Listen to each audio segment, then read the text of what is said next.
suis Marine L'Orphelin, médecin généraliste, conférencière, chroniqueuse, et je suis ravie de vous accueillir sur ce podcast, Vous d'abord, un podcast santé, prévention, pensé et créé par les pharmaciens Aprium. Aujourd'hui, nous allons vous parler du mélanome, un cancer de la peau qui est en augmentation. Et pour nourrir ce sujet de santé publique, je suis accompagnée par Aurélien Fioroni, qui est pharmacien à Saint-Étienne. Bonjour et merci d'être présent. Bonjour Marine. Effectivement, je suis pharmacien à Saint-Étienne dans le réseau Aprium, pharmacien depuis 11 ans à Saint-Étienne. Et on travaille sur le sujet du mélanome et plus largement sur le sujet du cancer dans ma pharmacie. Et on essaie de s'engager sur la thématique du cancer avec nos patients au quotidien. Eh ben, bravo pour ce que vous faites et vous allez pouvoir nous raconter votre rôle important dans la prévention. Et je suis aussi accompagnée d'Idriss Troussier, oncologue radiothérapeute au CHE de Nice, mais pas que. Bonjour Marine. Alors, en effet, je suis installé à Nice depuis 5 ans en tant qu'oncologue radiothérapeute et depuis maintenant 1 an, je fais des vidéos sur Instagram et TikTok sur doc.anticancer et je parle de prévention et de lutte contre le cancer. Eh bien, c'est le sujet du jour concernant le mélanome. Et pourquoi vous parlez justement de ce mélanome? Eh bien, parce que les cancers de la peau sont en augmentation dans notre pays et partout dans le monde. Particulièrement ce mélanome. Depuis 30 ans, le nombre de cas a été multiplié par 5. On estime qu'environ 18 000 patients sont diagnostiqués chaque année de ce cancer de la peau qui, dépisté précocement, a un pronostic plutôt favorable. La survie à 5 ans est à environ 93%, donc c'est très bien. Mais un mélanome dépisté à un stade plus tardif, plus avancé, devient une maladie grave avec une survie largement inférieure. D'ailleurs, quelques personnalités connues sont décédées du mélanome, notamment Sacha Distel, pour une certaine génération.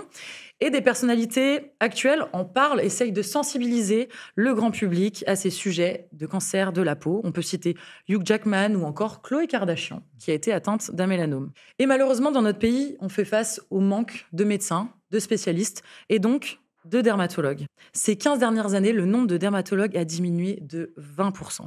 Alors, c'est encore plus important aujourd'hui qu'on aborde ce sujet du mélanome, qu'on sensibilise le plus grand nombre à la surveillance de sa peau et qu'on fasse un peu plus de prévention vis-à-vis des méfaits du soleil. Alors déjà, pour commencer, Idriss, je me tourne vers toi. Est-ce que tu peux nous expliquer ce qu'est un mélanome? Alors, un mélanome, c'est donc une tumeur maligne qui est une multiplication d'une cellule qui contient de la mélanine.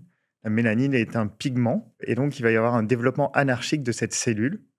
Et le plus souvent, c'est lié à des mutations génétiques qui peuvent être notamment liées à l'exposition aux UV. Donc tu veux dire que les UV vont aller attaquer ces cellules-là particulièrement et qu'elles vont se transformer et devenir cancéreuses? Exactement. Est-ce qu'il y a des symptômes du mélanome? Comme par exemple, on attraperait un rhume et ben on a le nez bouché. Est-ce qu'on a des symptômes de mélanome? Et on va dire plutôt qu'il y a des signes qu'il faut savoir.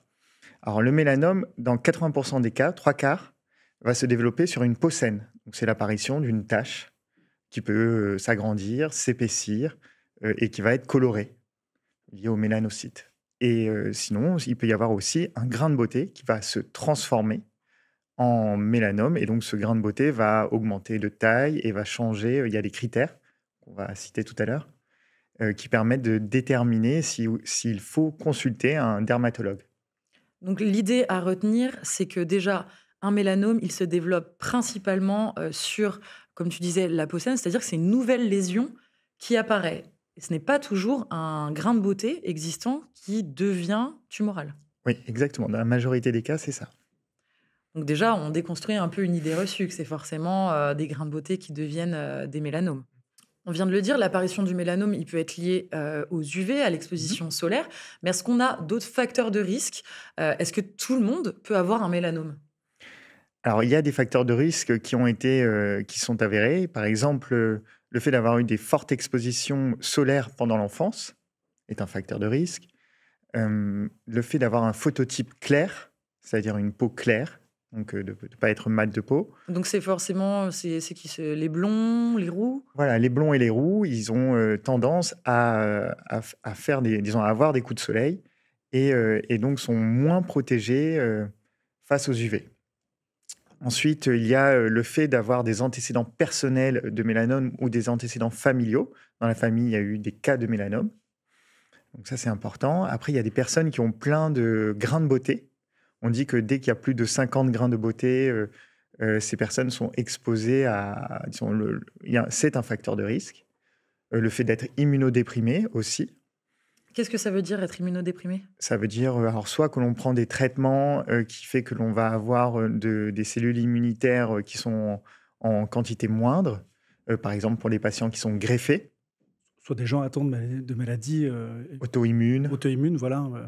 Alors, il existe de toutes sortes, mais c'est souvent des maladies intestinales.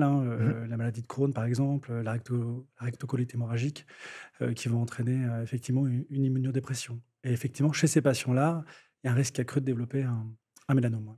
Ouais. Donc, en fonction aussi des pathologies dont on peut être atteint, c'est-à-dire qu'on peut, à un moment dans sa vie, avoir une maladie grave, un cancer, ou développer une maladie immunitaire, prendre des traitements qui affaiblissent notre système immunitaire et qui font que, du coup, nos cellules ont tendance à plus se développer vers le côté tumoral et notre corps a du mal à les éliminer. Alors, c'est vrai que tu parles d'immunodépression. Effectivement, on a des médicaments qui entraînent une immunodépression, mais on n'a pas parlé aussi des médicaments qui entraînaient des phototoxicités.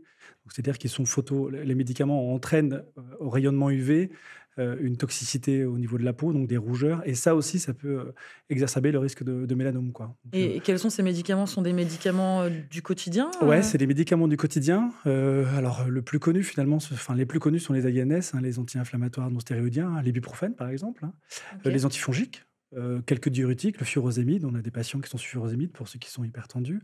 Donc, il y a un certain nombre de traitements, effectivement, qui créent cette phototoxicité. Et c'est un facteur de risque supplémentaire. Et donc, ça, on doit le prévenir, nous, à la pharmacie, mais c'est un risque qui existe, ouais, évidemment. Comment on peut savoir si une lésion qui apparaît sur notre peau est inquiétante, dangereuse? Alors justement, là, c'est les critères ABCDE qui sont d'ailleurs appris dans le système scolaire en Australie. Tous les enfants doivent l'apprendre par cœur et c'est assez simple. Donc A, c'est pour asymétrie, B pour bord irrégulier ou encoché, C pour la couleur inhomogène, donc on peut avoir des couleurs différentes, comme on a dit, brun, marron, rouge, une tache, et le D, dimension, 6 mm, plus de 6 mm, et E, l'évolution. Donc, c'est-à-dire qui grossit ou qui s'épaissit au cours du temps. Pour que ce soit très clair pour nos Ouais. auditeurs, vous avez une tache, une lésion qui apparaît sur votre peau. Vous, évidemment, vous la surveillez. En fait, vous regardez comment elle évolue. Si elle reste la même, elle n'évolue pas, c'est plutôt assez rassurant. Si elle commence à grossir, s'épaissir, là, on rentre dans le critère de l'évolution. Tout à fait. Attention. Si son diamètre grossit au-delà de 6 mm, on commence à y porter aussi plus attention. Si elle change de couleur ou si en son sein, il y a plusieurs couleurs différentes, donc il y a une partie de la lésion qui est un peu foncée, une partie qui est un peu claire. Et puis si la tache commence à s'étaler un petit peu, à avoir des bords irréguliers, là, on va consulter. Est-ce qu'on doit attendre d'avoir tous les critères pour consulter? À quel moment vraiment on s'inquiète? Donc ça, alors justement, c'est très important ce que tu dis, c'est que dès qu'il y a 2 critères, eh bien, il faut consulter un spécialiste, un dermatologue. Et dès 3 critères, on va même le dermatologue normalement est censé faire l'exérèse de la lésion, enlever cette lésion pour vérifier si elle a un caractère malin ou pas.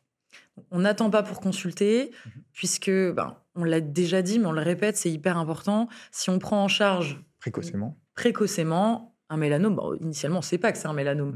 On va faire du coup l'exérèse, on va regarder ce que c'est en fait cette lésion. Et si on découvre que c'est un mélanome et qu'on a consulté suffisamment tôt, eh bien, on est guéri. Voilà, donc c'est vrai que plus c'est pris précocement, plus normalement la chirurgie suffit. Et généralement, les dermatologues enlèvent de manière complète la lésion. Donc c'est une exérèse complète ils ne prennent pas qu'une petite partie de la lésion. Le problème, c'est qu'on manque aussi de dermato. Donc oui, évidemment, on a le premier réflexe, on a un problème sur la peau, on pense au dermato. Mais le problème, c'est qu'on manque de dermatologues dans notre pays. On peut aussi se tourner vers déjà le médecin généraliste, qui est quand même formé. On a quand même une bonne formation au dépistage des lésions cutanées. Et on peut orienter aussi plus facilement le patient vers un dermatologue de notre réseau S'il y a besoin. s'il y a besoin. Et il y a de plus en plus de médecins généralistes qui se forment aussi. Ah oui, complètement. Après, il y a même des outils pour aider les médecins généralistes. Il y en a qui se forment avec le dermatoscope pour vérifier. Et au moindre doute, Donc oui, c'est un microscope, en fait, c'est ça, c'est une petite loupe. une petite loupe ouais, pour voir de plus près comment est la lésion et voir les couleurs, la pigmentation. Et en effet, ouais, si au moindre doute, il l'adresse au dermatologue pour une exérèse, pour enlever la lésion. Est-ce que ça vous arrive à la pharmacie d'avoir des patients qui se présentent comme ça avec des lésions cutanées et vous devez les orienter? On a de plus en plus de patients qui viennent à la pharmacie nous montrer leurs problèmes dermatologiques de manière plus générale, pas forcément que le mélanome. Ça nous arrive. Je dirais même que le mélanome, c'est plutôt peu fréquent. On nous montre peu ces lésions-là, comme si les gens étaient déjà sensibilisés ou, à l'inverse, procrastinaient un peu sur l'apparition d'une tache. On s'aperçoit dans les retards de diagnostic que le patient est assez responsable finalement de ce retard-là dans les études qui ont été menées, c'est-à-dire qu'il s'aperçoit qu'il y a une tache qui apparaît et plutôt que d'aller voir un médecin, il se dit que c'est pas grave. Il fait politique de l'autruche, quoi. On regarde pas. Non, mais c'est de vraies études quoi, qui montrent ça. Peut-être aussi parce qu'ils pensent que c'est un grain de beauté simple.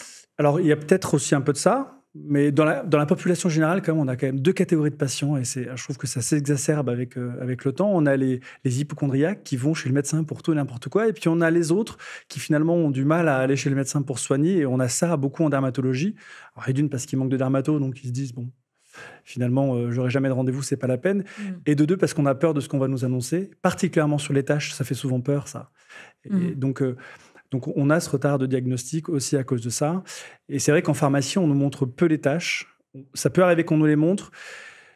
Nous, notre seul rôle, on ne peut pas poser de diagnostic, ce n'est pas notre rôle, on n'a pas les compétences pour. En revanche, c'est d'évaluer peut-être le degré d'urgence.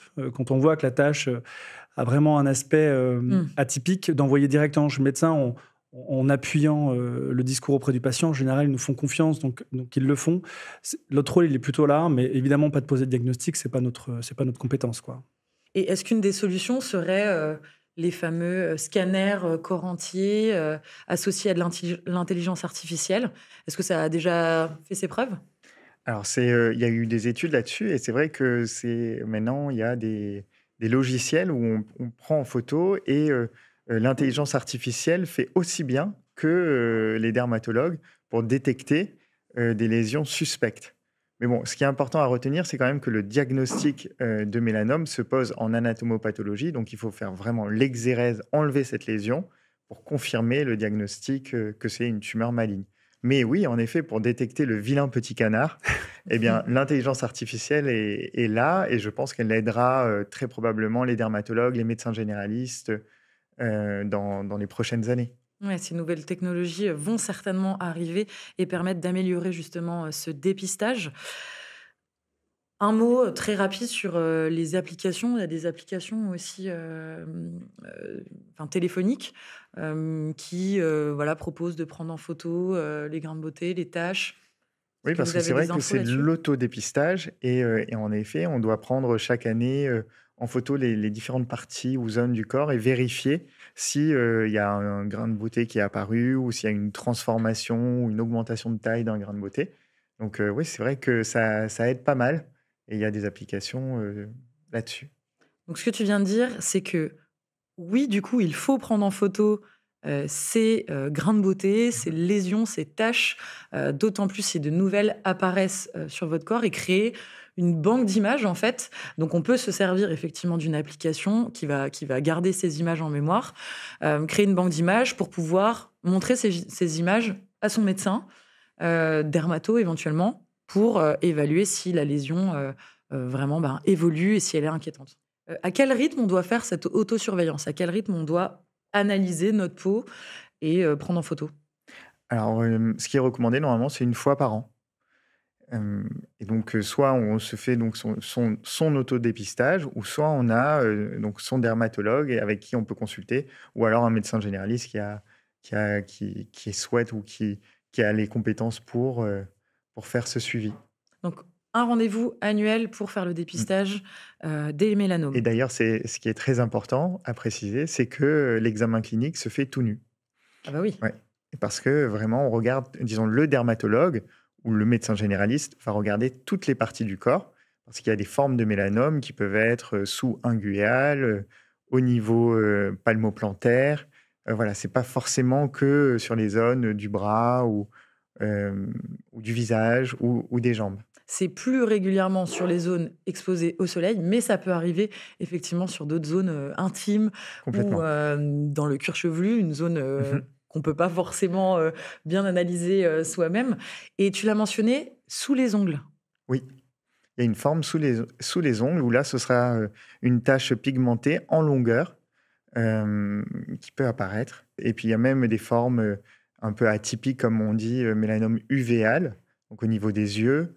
Et puis, il peut y avoir aussi des mélanomes au niveau des muqueuses, donc, au niveau de la narine. Donc, en effet, on peut avoir ces formes de mélanome, et c'est pour ça que l'examen clinique se fait entièrement nu. Et c'est tout à fait normal. Voilà. Et c'est pas pour embêter le patient ou pour rentrer dans son intimité. C'est vraiment pour faire un dépistage complet et très précis. J'assiste un petit peu là-dessus, mais concernant le mélanome inguéal, chez certaines populations métisses noires, on peut confondre le mélanome parfois avec des grains de beauté ou des mélanodichies. En fait, ça crée vraiment une bande sous l'ongle et c'est pas évident en fait de savoir si cette bande c'est quelque chose d'anodin ou si c'est quelque chose de dangereux, de tumoral.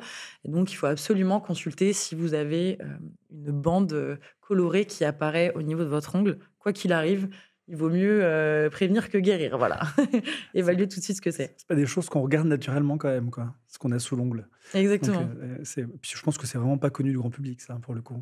Pas bien, non, c'est Ouais, pour ça que ouais. j'insiste un peu sur ce point. Et en effet, et en parlant des ongles, on peut rester dans le palmoplantaire, on appelle ça donc les acrolentigineux. Et c'est vrai que parfois, il faut regarder même entre les doigts de pied ou entre les doigts de la main, il peut apparaître comme ça une tache que l'on doit surveiller. Donc, si on dépiste ce mélanome à temps, on l'a dit, chirurgie locale, on retire la lésion. Si la lésion est bien retirée, est-ce qu'on peut être soulagé? Est-ce qu'on peut estimer qu'on est guéri? Alors, généralement, si le mélanome est confirmé, il y a une reprise, il y a un deuxième temps chirurgical où on va reprendre la cicatrice pour aller plus en profondeur. Et puis, on se met généralement à 1 centimètre par rapport à la première cicatrice. Et après, normalement, si il n'a pas été retrouvé de lésions supplémentaires, on en reste là. Après, si la lésion elle a une certaine profondeur, le dermatologue peut être amené à faire ce qu'on appelle une technique du ganglion sentinelle, c'est-à-dire qu'on va rechercher le premier relais ganglionnaire, parce que les mélanocytes peuvent migrer, disons les cellules malignes peuvent migrer dans les vaisseaux lymphatiques, et on va rechercher donc ce ganglion, le prélever, et vérifier qu'il n'y ait pas de cellules tumorales dans ce premier relais ganglionnaire. Ce serait le début de la dissémination de la maladie à d'autres organes. Voilà, si en effet on a, comme je t'ai dit, la profondeur ou une taille très importante. Ok, donc on va rechercher ce ganglion sentinelle, Mhm. l'analyser du coup en laboratoire, hein, voir s'il y a des cellules tumorales. Et s'il n'y a rien, si ce ganglion est sain, on est guéri? Alors on est guéri et on surveille, bien sûr. Parce que là, on a été atteint d'un mélanome, donc on a un antécédent personnel de cancer cutané, et donc on a une surveillance chaque année. Et on va aussi en parler à la famille, parce qu'on sait que du coup, la famille peut être touchée par le mélanome aussi, donc du coup, il faut que cette famille se fasse dépister régulièrement. Très clair, merci beaucoup Idriss. Et dans le cas malheureux où on détecterait cette lésion, ce mélanome, trop tard, qu'est-ce qui peut se passer?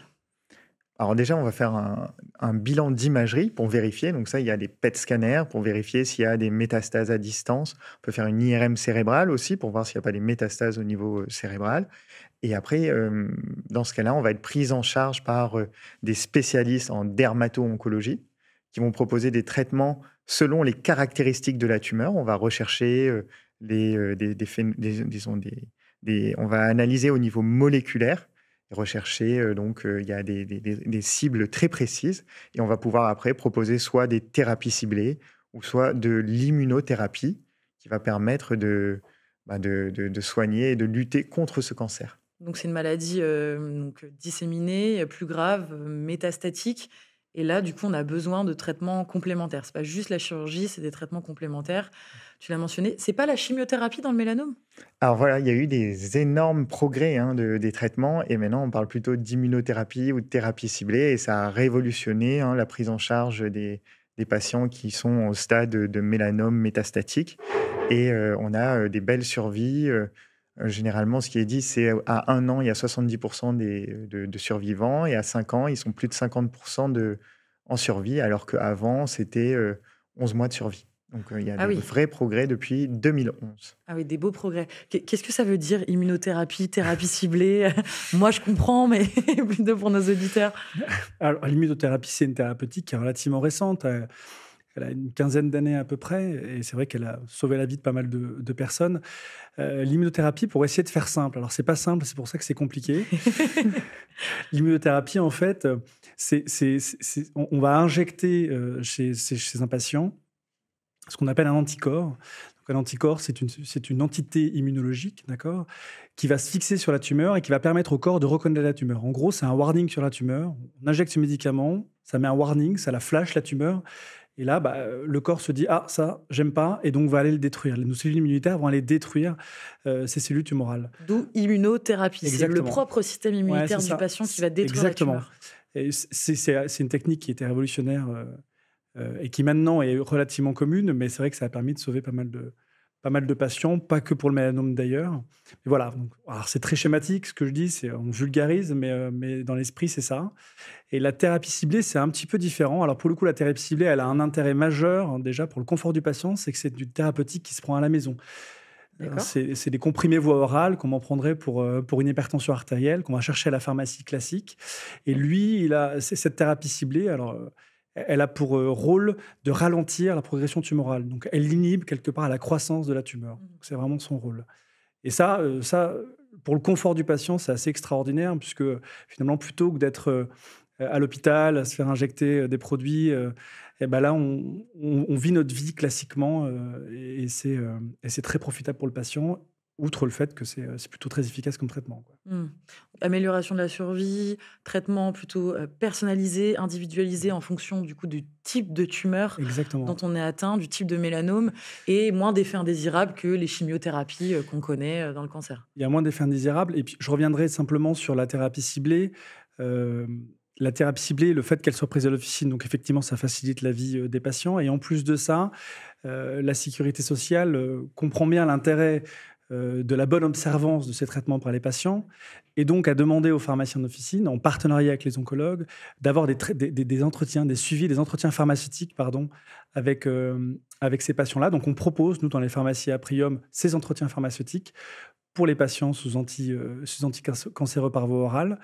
Et alors pour la première année, c'est 3 entretiens. Un premier entretien, on découvre le patient, on s'assure qu'il a bien compris le traitement qu'il prenait et l'intérêt de ce traitement-là. Il y a un deuxième entretien où on va parler des effets secondaires davantage, voir un petit peu, lui, sa qualité de vie au quotidien, comment il vit la prise de ce traitement-là. Et puis on a un troisième entretien plutôt sur l'observance. Est-ce qu'il prend bien son traitement? Et ça, c'est majeur aujourd'hui dans le taux de survie, la bonne prise du traitement. Quand on fait une immunothérapie à l'hôpital, c'est le médecin qui l'injecte, il n'y a pas de sujet. Le médecin, c'est ce qu'il fait. Quand on laisse le patient à la maison, on s'aperçoit quand même qu'il y a des petits échappements thérapeutiques où le patient oublie de prendre son traitement, ou ne voit pas toujours l'intérêt du traitement. Donc, l'État a mis en place ces entretiens pharmaceutiques. Et donc, nous, c'est très peu connu, finalement, ces entretiens. C'est pas bien connu au niveau du grand public qu'on a accès à ce genre de consultation un petit peu en pharmacie. Oui, on peut parler de consultation. C'est peu connu. Alors, c'est relativement récent. Et puis, finalement, on est aussi responsable de ça. Nos formations, on l'a peut-être pas assez promu. Mais aujourd'hui, on est dans une démarche très proactive sur ce sujet dans nos pharmacies Aprium. Nous, on a des rendez-vous toutes les semaines. Le pharmacien dans un bureau avec le patient, un peu comme un médecin le ferait, et où on explique le traitement. On parle aussi d'interaction médicamenteuse, parce que souvent, c'est des patients qui sont polymédiqués. Donc, c'est vraiment une vision globale des choses. Et les patients en sont très friands. Mais ça mérite encore d'être connu et d'être davantage développé. Mais voilà, c'est un bon début. Et... Un bon relais aussi aux médecins, aux oncologues. Ah oui, merci d'être là. Non, puis on a des fiches de transfert qu'on remplit quand il y a des événements indésirables, des choses comme ça qu'on va fournir à l'oncologue. Et puis on incite aussi les patients à à nous évoquer leurs effets secondaires. Et on peut faire les déclarations, ce qu'on appelle des déclarations de pharmacovigilance. Quand on a des effets secondaires peu connus ou pas connus ou pas documentés, on va les documenter auprès d'instances qu'on appelle la pharmacovigilance et qui vont justement renforcer les données sur ces médicaments, les médicaments en question qui sont récents. Donc forcément, il y a besoin de ce référencement-là, quoi. Donc, on surveille sa peau, on se fait dépister une fois par an, on y pense, on peut anticiper, prendre le rendez-vous chez le dermato en anticipation ou aller consulter son médecin généraliste. On fait une autosurveillance, hein, chaque personne doit être vigilante, connaître sa peau, on prend des photos. Je fais le petit résumé de tout ce qu'on s'est dit. Mais si on peut éviter d'avoir un mélanome, c'est mieux. Ah bah, oui, évidemment. Si on peut éviter d'être malade d'une manière générale, c'est mieux. Voilà. Donc pour ça, c'est la prévention, quoi. Voilà, la prévention, notamment la prévention solaire, puisque 80% des mélanomes sont liés à l'exposition solaire. Et je soulignerai aussi un facteur de risque qu'on n'a pas cité, c'est les cabines à UV, donc les UV artificielles, qui évidemment exposent aussi à une augmentation du risque de mélanome. Finalement, 80% des mélanomes, quand même, sont induits par une exposition aux UV. Alors, effectivement, plus dans l'enfance, mais aussi à l'âge adulte. Et les cabines à UV en font partie, évidemment. En Europe, particulièrement en France, la législation est plus rigide sur les cabines à UV depuis quelques temps. Et dans des pays comme les États-Unis, où la législation est assez souple, on voit effectivement une recrudescence des mélanomes importante. Et ça fait partie des top pays pour lesquels on a des mélanomes. Et c'est particulièrement lié à ça. C'est presque culturel, on va dire ça comme ça. Donc là, on peut dire qu'il faudrait éviter d'aller dans ces cabines à UV, de les utiliser. Alors, dans la mesure du possible, oui. Même si maintenant, la réglementation est très stricte sur les rayonnements UV artificiels. Mais enfin, c'est toujours pareil, c'est qui peut le plus, peut le moins, quoi. Dans la mesure du possible, oui, on évite des rayonnements UV, ouais. Et il y a un autre point que je soulignerais, c'est que l'exposition solaire pendant l'enfance, en fait, va amener à l'apparition de mélanome à l'âge adulte. Et c'est vrai que c'est important de dire que la tranche d'âge 25-35 ans est souvent touchée par des mélanomes. Et donc de protéger les enfants, surtout là, l'été arrive avec les plages. Donc c'est hyper important. Donc c'est pas ne pas s'exposer au soleil, c'est éviter d'avoir des coups de soleil. Après, on va éviter des zones, disons les horaires où le soleil est très fort. De midi à 16h, on dit qu'il vaut mieux éviter. Rechercher des coins d'ombre quand on est à la plage, le parasol, les vêtements anti-UV, les crèmes solaires. Oui, effectivement, mais il y a cette notion de capital soleil. C'est aussi pour ça qu'on dit qu'il faut éviter d'exposer les enfants jusqu'à l'adolescence, quasiment. Alors, le plus jeune âge, c'est normalement pas du tout l'exposition. Oui. Mais jusqu'à l'adolescence, il faudrait limiter. Nos cellules sont moins matures. Et le capital soleil, on estime à peu près qu'on en a brûlé, qu'on l'a brûlé à 50% à peu près à 20 ans. Ah oui. Il faut imaginer quand même qu'à 20 ans... il ne reste plus que 50% et il n'est pas renouvelable, ce capital soleil-là. Donc, faut vraiment se méfier à l'enfance. Et d'exposition soleil, les enfants ne sont pas responsables de ça. C'est aux parents qu'il faut le dire, évidemment. Oui, bien sûr. Le message est passé. Donc, du coup, ça veut dire qu'on a tous en fait, une tolérance aux UV au niveau de nos cellules. De la peau, du corps. Et donc, au bout d'un certain temps, au bout d'un certain nombre d'agressions en fait, aux UV, les cellules ont du coup plus tendance à évoluer vers des cancers. Oui, et ça, on le croise, comme l'a dit Idriss, avec le phototype.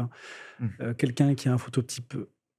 Enfin, les phototypes, ça va de 1 à 5. Phototype 1, c'est pour être très schématique, c'est les personnes rousses, les yeux bleus. Et puis à 5, c'est les personnes plutôt noirs ou les bruns aux yeux foncés.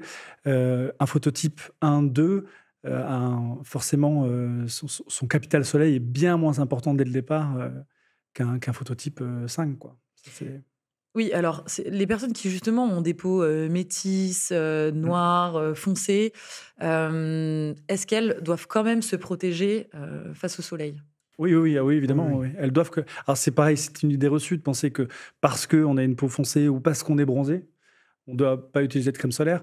Alors, c'est vrai que le bronzage, sans parler des peaux foncées, c'est une réaction de l'organisme en fait, qui se protège des UV. Donc, il produit de la mélanine pour se protéger des UV. Malgré tout, il y a quand même ce risque-là de développer un cancer. Le risque n'est jamais à zéro, quoi. Donc, on ne doit pas penser que parce qu'on a le teint hâlé ou parce qu'on a une peau noire, on ne doit pas se protéger. Et on verra peut-être tout à l'heure, quand on parlera des crèmes solaires, qu'il y a des indices solaires qui vont varier potentiellement en fonction du phototype. Oui. Mais ne pas se protéger, ça c'est non. Oui, puis il y a la dangerosité des UV. On est en train d'en parler maintenant sur les cancers de la peau, mais aussi sur le vieillissement cellulaire et donc tous les signes du vieillissement cutané, les rides, les taches, le relâchement. Donc, de toute façon, c'est tout bénef de se protéger des UV. Alors oui, il y a 2 types d'UV, même 3, mais il y en a un qui ne passe pas la barrière atmosphérique, mais les UVA et les UVB. Alors pour être très concis et pour que ça parle à tout le monde, UVB, B pour brûlure, comme ça c'est facile, c'est celui qui donne les coups de soleil. C'est-à-dire, lui, il passe l'atmosphère. Par contre, quand il y a les nuages, il s'arrête. Mais quand il n'y a pas de nuages, il va venir sur notre peau, il va rester au niveau de l'épiderme et c'est lui qui va entraîner les coups de soleil. Et il y a les UVA, pour le coup, lui, il passe la barrière atmosphérique, il n'y a pas de problème. Il passe les nuages aussi, donc il passe toujours, lui. Et lui, c'est plus insidieux parce que finalement, on n'a pas de coups de soleil, on ne sent pas qu'il est là. Lui, il passe l'épiderme, il va dans le derme et lui, il est responsable, pour âge, finalement, de vieillissement cutané, mais pas que, aussi des développements des cancers, donc des mélanomes, comme les UVB, évidemment. Mais il est plus insidieux, celui-ci. Ouais. Donc, protection solaire pour éviter le vieillissement accéléré cutané, éviter évidemment les cancers cutanés. Est-ce qu'on peut du coup se protéger efficacement avec les vêtements? C'est la première des protections.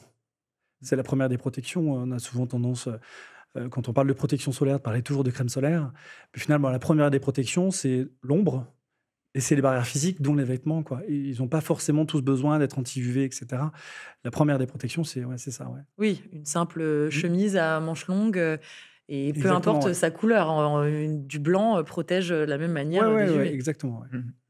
Dans la vie quotidienne, qu'est-ce que vous conseillez du coup aux patients, que ce soit à la pharmacie, vous en tant qu'oncologue, les bons réflexes vis-à-vis du soleil?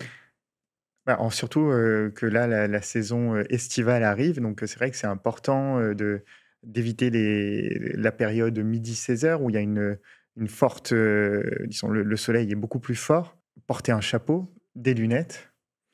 Le chapeau, c'est important surtout chez les personnes qui ont le crâne rasé, parce qu'ils peuvent avoir tendance à faire des lésions cutanées cancéreuses au niveau de leur cuir chevelu. Et évidemment, les crèmes solaires aussi. Et donc, c'est vrai qu'il y a différents types de crèmes solaires et il faut essayer d'aller vers les plus protectrices. Est-ce que du coup, Ouais. il faut se tourner vers certains types de crèmes solaires, SPF 30, 50, vis-à-vis du cancer de la peau? Est-ce qu'il faut absolument choisir les 50? Alors, ça dépend, ça dépend de 2 choses. La première chose, on en a parlé tout à l'heure, c'est le phototype du patient. Forcément, entre un patient qui a un phototype 1, donc une peau claire, et un phototype 5, une peau foncée, on va pas mettre le même indice solaire, c'est la première chose. Et la deuxième chose, c'est l'indice UV. Entre un mois d'octobre dans la Nièvre et un mois de juin. La Nièvre, c'est très joli et Non, c'est mais très je dis que sympa. c'est pas joli, mais bon. Et un mois Pardon, de c'est la juin- bourguignonne en moi qui parle. Et un mois de juin à Nice, on n'aura pas nécessairement besoin de la même protection, ça c'est sûr. On peut vérifier cet indice UV d'ailleurs sur Internet, sur notre téléphone portable, il est indiqué. Et plus il est élevé, et plus ça veut dire que les UV sont forts. Ouais, c'est ça, ça va de 1 à 10 et tu peux le vérifier. Alors, n'importe quelle application de météo, Météo France, l'application météo sur les téléphones, on peut voir les indices UV, même si pour les plus âgés qui regardent la météo à la télé, en général, ils vont vous donner l'indice UV. Et l'indice UV, il est évidemment plus important dans la période estivale. Il est aussi extrêmement important. Alors, les gens le savent maintenant, mais pendant longtemps, ils ne le savaient pas. À la montagne, quand on va au ski avec la réflexion des UV par la neige, où là, on a l'indice UV le plus important. Donc, c'est un critère à prendre en compte en même temps, au même titre que celui du phototype. Ensuite, quelle crème solaire choisir? Alors, Grand débat, quand Ouais. même, c'est un vrai sujet de société, la crème solaire. alors, c'est plus qu'un grand débat. Tous les ans, il y a des polémiques, on a l'impression, c'est assez compliqué. Déjà, pour commencer, la crème solaire, il y a 2 filtres solaires existants, les filtres organiques et les filtres minéraux. Alors, les filtres organiques, c'est l'immense majorité des filtres qu'on va retrouver dans les crèmes solaires. Il y en a à peu près 25. Et les filtres minéraux, il n'y en a que 2. C'est ceux qu'on va retrouver essentiellement dans les crèmes solaires bio et qui vont avoir ce côté blanchiment de la peau. Vous savez, quand on était enfant, on avait tous des filtres minéraux et tous la peau blanche quand on était à la plage. Est-ce que les deux types de filtres ont une efficacité équivalente? Alors, les 2 types de filtres ont déjà un mécanisme d'action différent. C'est-à-dire que le filtre organique, lui, il va pénétrer la peau, il va passer l'épiderme, et ensuite, lui, il va absorber les rayons UV et les neutraliser. Le filtre minéral, lui, il va réfléchir. Ça ne pénètre pas la peau, ça reste en surface de l'épiderme et ça réfléchit les UV. Donc le mécanisme d'action est différent. C'est pour ça d'ailleurs qu'on a deux classements, deux catégories différentes. Donc la base, c'est ça. Ensuite, au niveau des essais qu'on va faire sur les crèmes solaires, quand on a un indice, quand sur la crème solaire, il y a marqué SPF 50, que ce soit sur une minérale ou sur une organique, la protection sera la même. Il n'y a pas de débat à avoir là-dessus. D'ailleurs, SPF, je ne sais pas si tout le monde sait ce que ça veut dire. Sun Protection Factor. Ouais, et en français. Le facteur de protection solaire. Elle est bilingue. Ouais, c'est ça. Et ça va de 6 à 50. 6 à 50 plus même d'ailleurs. Alors en pharmacie, pour parler de ce que je connais, on trouve plutôt des crèmes solaires entre le 20 et le 50. En dessous, on n'en trouve plus. On estime que la protection solaire n'est pas forcément suffisante. Et 50 plus, ça veut dire quelque chose? Ouais, ça veut dire au-delà de 50. Une crème solaire à 50, ça protège à 98% des UVB. Le SPF 50, ça ne concerne que les UVB. Comme je l'ai dit tout à l'heure, B, brûlure. D'accord, donc pour les coups de soleil. Ça ne concerne pas les UVA, on pourra revenir sur les UVA tout à l'heure, mais le SPF 50, ça concerne ça. Donc 50 plus, c'est au-delà de 98% de filtration des UV. SPF 30, alors la différence n'est pas majeure, c'est à peu près 96-97% de filtration. D'accord, donc on va choisir la crème solaire en fonction du phototype et de l'indice UV, comme on l'a dit tout à l'heure. Phototype 1, on met directement du 50+, on ne se pose pas la question. Et ensuite, on peut débattre avec le patient. Souvent, il a envie d'un indice, d'un SPF faible, parce qu'il a envie de bronzer, il a envie dans le teint hâlé, et les soucis de santé sont pas toujours... Mais mettre de la crème solaire ne bloque pas le bronzage.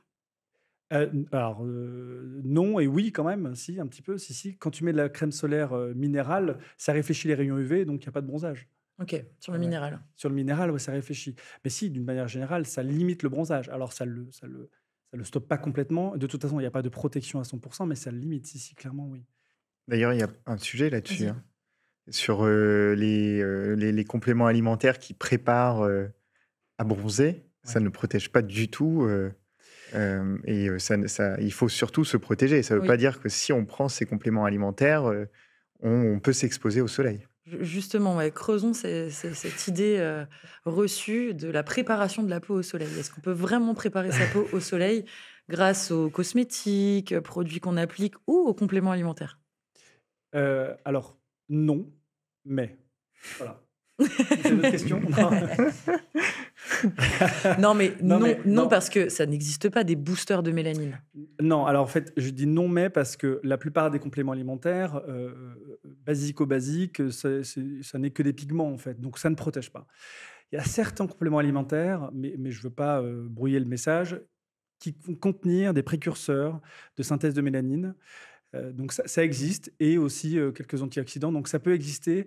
Maintenant, ça ne se substitue absolument pas à une protection solaire. Faut vraiment l'entendre, ça. Et c'est vrai qu'on a beaucoup de gens à la pharmacie qui viennent nous demander ces préparateurs solaires en pensant que, mais réellement, ça n'est pas le cas. Oui, parce que si ça peut participer légèrement au bronzage, ça ne protège pas des UV. C'est ça qui est important. C'est ça, ouais, exactement, c'est ça. Et puis après, il y a une autre catégorie de produits pour lesquels le grand public, finalement... et pas très au courant, pas très au fait, c'est les autobronzants. On pense qu'en mettant de l'autobronzant, donc on a un teint hâlé grâce à cet autobronzant-là, on va être protégé aussi du soleil. C'est absolument faux, hein. C'est pareil, ça n'est que des pigments, donc ça ne protège pas du soleil. Donc des produits qui colorent la peau, tout simplement. Simplement, ça fait un teint hâlé, alors on est beau, on est content, c'est super. mais pour autant, on ne prévient pas le risque de cancer cutané. On peut avoir envie de ce petit teint hâlé, mais on met de la crème solaire. Ouais, ça n'empêche pas. Exactement, c'est exactement ça. J'avais une autre question au pharmacien d'ailleurs. Sur les crèmes solaires corps-visage, il y a vraiment des différences? Alors, c'est des différences plutôt de texture. On a tendance à proposer à nos patients, quand ils viennent à la pharmacie chercher une crème solaire, de mettre une texture crème sur le visage et une texture huile, un spray, une texture lait sur le corps. Mais après, en termes de filtre solaire, non, il n'y a pas d'incidence. Oui, c'est les mêmes filtres. Ouais. Le message essentiel, indispensable à faire passer, c'est qu'il faut trouver une crème solaire adaptée à son type de peau, on l'a dit, et a ses envies avec une forme galénique, comme on dit. Donc voilà, on parle de crème, d'huile, de lait. Il faut absolument trouver une crème solaire qui nous plaît, qu'on a envie d'appliquer, parce qu'il va falloir la renouveler. C'est ça aussi, pour qu'elle soit efficace, il faut la renouveler. Exactement. Les laboratoires de dermocosmétiques ne manquent pas d'idées là-dessus. Presque tous les ans, on a une nouvelle forme galénique. L'année dernière, c'était les eaux solaires. Cette année, on a plutôt des sticks solaires. Donc là-dessus, il n'y a pas de problème. Il y en a pour tous les goûts. Mais effectivement, je te rejoins sur le côté plaisir. C'est comme pour tout. S'il y a une notion de plaisir derrière, s'il y a un confort, s'il y a une odeur, c'est toujours mieux que quelque chose de très basique et qu'on va mettre uniquement par contrainte. Ça vaut pour beaucoup de choses dans la vie. Donc, Ouais, et puis c'est important chez les sportifs. Je sais que tu fais pas mal d'endurance. Et c'est vrai que je crois qu'il y a des crèmes qui sont plutôt adaptées par rapport à la sueur, pour éviter que les yeux piquent. C'est vrai que même d'ailleurs, bon, après, généralement, moi, je mets toujours une casquette, mais je mets jamais la crème au niveau du front parce que ça, après, à chaque fois, avec la sueur, ça rentre dans les yeux. Mais en dessous, en tout cas, je mets des lunettes aussi, mais en dessous des lunettes, je mets la crème solaire pour se oui, protéger. je te rejoins complètement.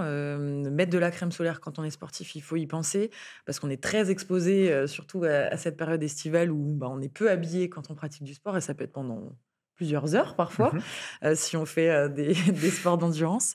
Et trouver, oui, un côté pratique, ça peut être les sticks. Qui sont super pratiques à mettre dans le sac, faciles à appliquer sans s'en mettre partout sur les doigts, et qui sont adaptés voilà, pour en cas de sueur, etc. Je te rejoins complètement. Un autre point aussi, c'est de ne pas oublier de bien se protéger la nuque. J'ai vécu l'expérience d'un ultra trail à La Réunion où je me suis pas bien protégé la nuque. Le coup de soleil sur la nuque, ça fait très, très, très, très, très mal. Et puis, un coup de déshydratation qui arrive tout de suite après. Mm. Donc, Ça, c'est un bon point parce que beaucoup de gens oublient certaines zones. Et alors, il y a une zone qui est radicale, c'est les oreilles. Mm. Peu de gens se mettent de la crème solaire sur les oreilles et ils se retrouvent avec des oreilles toutes rouges et cloquées. Et c'est très désagréable. On pourrait choisir de porter un bob ou Oui, un on peut mettre un chapeau. bonnet, ouais, ça peut être bien ouais, sur la plage. Pourquoi pas? On va en le effet, proposer aux patients, ça, c'est une bonne idée. Ouais. il y a Un bonnet sur la plage. c'est vrai qu'ils ont développé certains bobs assez allongés, un peu comme les chapeaux de cow-boy. Ouais. Ouais, qui te protège aussi Mhm. l'arrière du cou. Ouais. Qu'est-ce qu'on dit aux parents sur le choix des crèmes solaires? Est-ce qu'il faut absolument se tourner vers justement des filtres minéraux?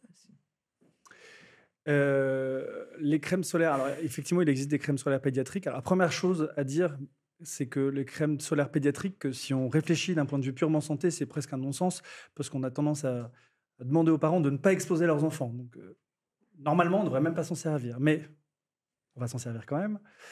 Donc, on se tourne sur les crèmes solaires qui sont pédiatriques. Il y en a des minérales, il y en a des organiques. On n'a pas forcément tendance à orienter vers l'un ou l'autre des filtres. Il y a aussi le patient qui va décider pour lui.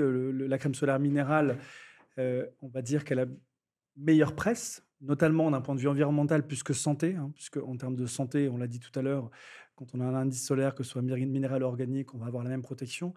Mais d'un point de vue environnemental, il est vrai qu'il y a des gens qui vont se tourner plutôt vers le minéral.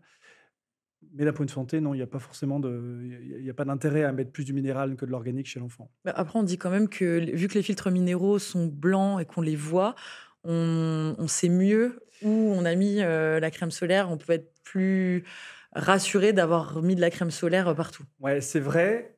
Et en même temps, il y a quand même un sujet sur la crème minérale. Il y a des études qui ont été menées. Et on a tendance à penser que plus c'est blanc, mieux ça protège. Et en fait, le côté blanc de la crème solaire minérale dépend de ce qu'on appelle la granulométrie du filtre, donc de la taille du grain, on va dire ça comme ça. Et plus le grain est fin, meilleure sera la protection. Donc en fait, Ah, quand on a la peau très blanche avec les crèmes minérales, ça ne veut pas forcément dire qu'on a une bonne qualité de crème minérale. Alors ok. après, il y a une limite à ça. C'est là où c'est compliqué. C'est pour ça qu'on dit qu'il y a beaucoup de polémiques avec les crèmes solaires.